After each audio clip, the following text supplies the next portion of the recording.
Assalamualaikum warahmatullahi wabarakatuh. Nama saya Mario Febrian dari Prodi Ekonomi Bangunan dengan NIM 010212822706. Pada kesempatan kali ini, saya akan menjelaskan materi mengenai distorsi pasar dalam perspektif Islam. Distorsi pasar sendiri memiliki arti bahwa suatu mekanisme pasar yang ada itu tidak mencapai kondisi ideal karena adanya gangguan atau interupsi. Nah, gangguan dan interupsi ini sendiri dalam Islam terbagi dalam tiga bentuk yang utama. Yang pertama yaitu rekayasa permintaan dan penawaran, takrir, dan tadalis. Nah, pada kesempatan ini saya hanya akan menjelaskan mengenai materi rekayasa penawaran dan rekayasa permintaan. Rekayasa dalam suatu mekanisme pasar itu terbagi dalam dua sudut pandang yang berbeda, yaitu sudut pandang permintaan, baik negasi, sedangkan rekayasa penawaran itu termasuk ikhtikar dan juga tarakir rubah. Baik, kita akan bahas satu persatu. Yang pertama ialah ba'i najasi. Ba'i najasi adalah suatu keadaan ketika ada penjual itu menyuruh orang lain untuk memuji barangnya atau menawar barangnya dengan harga yang tinggi dengan tujuan untuk menarik konsumen untuk membeli barang yang dijual oleh si penjual. Nah, biasanya si penawar ini itu telah membuat kesepakatan dengan si penjual untuk tidak benar-benar bermaksud untuk membeli barang si penjual, karena tujuan utama atau motif utamanya hanya untuk menipu konsumen untuk membeli barang yang dijual oleh si penjual meskipun dijual dengan harga yang tinggi atau harga yang mahal. Nah, akibat dari tindakan ini ya terjadinya suatu permintaan yang palsu atau tingkat permintaan yang ada dalam suatu mekanisme pasar itu tidak terjadi secara alamiah. Nah, dapat kita jelaskan secara grafik seperti samping, yaitu dapat kita lihat sendiri. eh, Titik keseimbangan awal pasar itu terjadi pada saat Q0 itu bertemu pada berpotongan pada titik P0, atau dapat kita tambahkan titik sana titik E, di mana titik ini merupakan titik optimal dari suatu keadaan pasar sebelum penjual ini melakukan praktik buy najasi. Nah, apabila si penjual ini melakukan praktik buy najasi, titik keseimbangan palsu yang baru akan terjadi pada saat Q0 akan meningkat dari Q1, sedangkan P0 akan meningkat dari P1. Hal yang dapat tadi seperti yang telah dijelaskan sebelumnya, bahwa si penjual ini tentunya akan berpikir bahwa si pembeli pasti akan membeli barangnya meskipun ia jual harganya mahal dan dengan kualitas yang akan ia naikkan juga. Contoh kasus yang telah terjadi atau contoh kasus buy yang pernah terjadi di Indonesia yaitu pada tahun 2021 ada seorang bapak bernama Anton yang pernah membeli suatu sepeda motor dengan kondisi bekas. Namun si penjual ini mengatakan bahwa motor tersebut tidak mengalami kondisi tidak mengalami cacat apapun. Jadi setelah Bapak Anton ini membeli barangnya dan setelah ia memakainya, ternyata ia mengalami uh, dia dia mendapatkan suatu kejanggalan atau permasalahan dari sepeda motor yang ia beli. Seperti kapas rem yang ternyata kata si penjual tadi tidak apa-apa, malah sudah tipis yang tidak perlu diganti, oli yang sudah kering, dan juga beberapa spare part di motor tersebut yang sebenarnya harus perlu diganti. Nah, kondisi seperti inilah yang menjadikan Pak Anton jadi pembeli yang dirugikan atau ditipu oleh si penjual. Nah, Bapak Anton pun segera melaporkan kejadian ini pada Dinas Perindustrian dan Perdagangan. Nah, namun tidak sempat karena telah dilakukan mediasi dengan si pedagang, dan pedagang pun setuju untuk mengganti kerugian yang dialami oleh Bapak Anton tersebut. Mari kita akan lanjut yang materi kedua. Baik, kita akan lanjutkan kepada materi yang kedua, yaitu materi ihtikar. Nah, hakikat dari ihtikar ini sendiri merupakan suatu keadaan ketika si produsen ini memproduksi lebih sedikit barang dari kemampuan produksinya dengan tujuan tentunya untuk memperoleh keuntungan yang lebih. Nah, pelarangan ini terletak pada ketika si produsen ini memproduksi lebih sedikit barang, ia malah menjualnya pada harga yang lebih tinggi dari harga normal.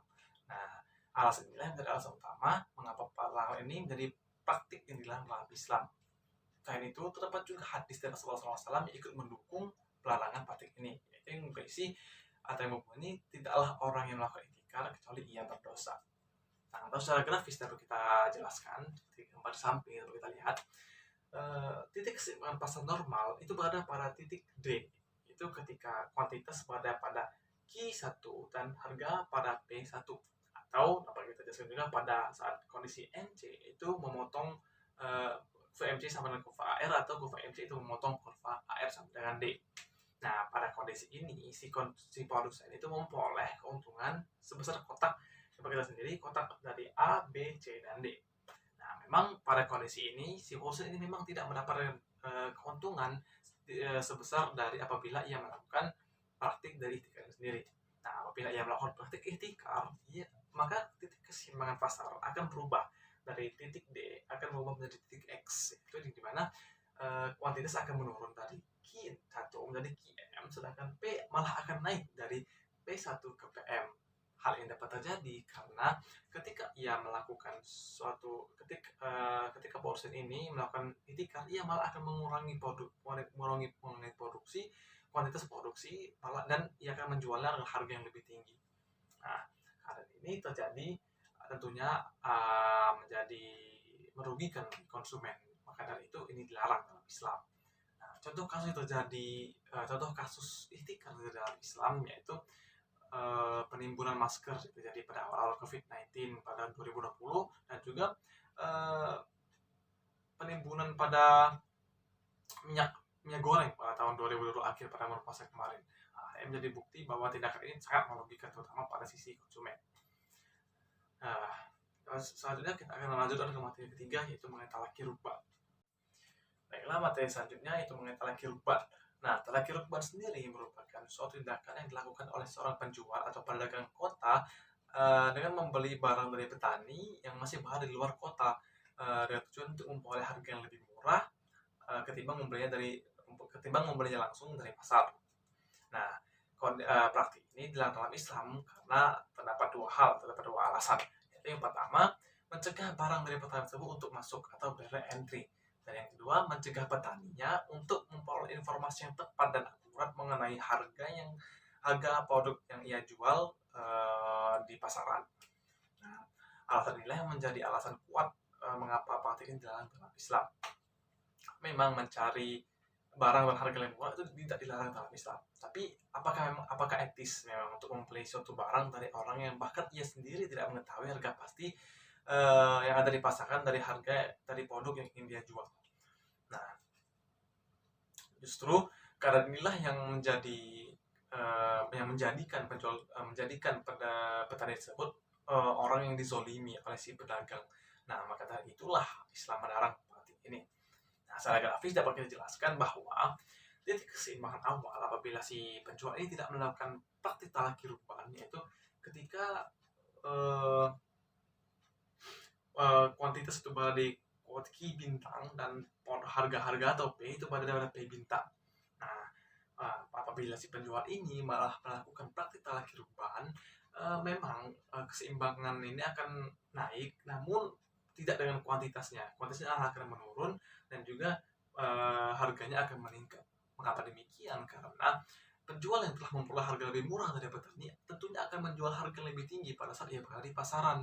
Kan kuantitas yang ada, ya tentunya akan menjual harga lebih sedikit, menjual dengan barang lebih sedikit. Nah, contoh kasus yang pernah terjadi atau contoh kasus talaqi rukban pernah terjadi di Indonesia ini yaitu ketika ada di Jawa Tengah, ketika seorang petani itu dihadang oleh pengumpul beras yang hendak membeli berasnya dengan paksa dengan harga yang lebih murah. Nah, tentu inilah yang menjadi tentunya sangat merugikan apabila tindakan ini masih berlaku di Indonesia. Nah, dan untuk kesimpulan dari ketiga materi ini, itu dapat kita lihat sendiri bahwa dari ketiga grafis yang telah diberikan atau dijelaskan tadi, perbedaan cukup signifikan terletak pada kuantitas atau Q, yang dimana apabila pada rekayasa permintaan untuk ba'i najasi, itu kuantitasnya apabila penjual melakukan praktik tersebut, kuantitasnya akan malah menjadi naik. Kenapa demikian? Karena pada saat ia melakukan praktik tersebut, pembeli malah akan meminta yang lebih dari barang yang ia dijual, karena ya sejatinya ia telah ditipu, konsumen itu sudah ditipu oleh orang suruhan dari penjual ini dengan seolah-olah harga yang ia jual memang harganya tinggi, padahal harganya tidak setinggi itu. Nah, sedangkan dua dari penawaran ini mengapa malah ketika penjual ini melakukan praktik tersebut, karena penjual ini tentunya akan berusaha untuk mengeluarkan seminimal mungkin biaya dengan mendapatkan keuntungan semaksimal mungkin, namun dengan cara yang salah. Nah, sekian dari saya. Sekian materi yang saya jelaskan mengenai distorsi pasar dalam perspektif Islam. semoga bermanfaat bagi kita semua. Apabila ada kesalahan kata saya mohon maaf, kepada Allah saya mohon ampun. Wassalamualaikum warahmatullahi wabarakatuh.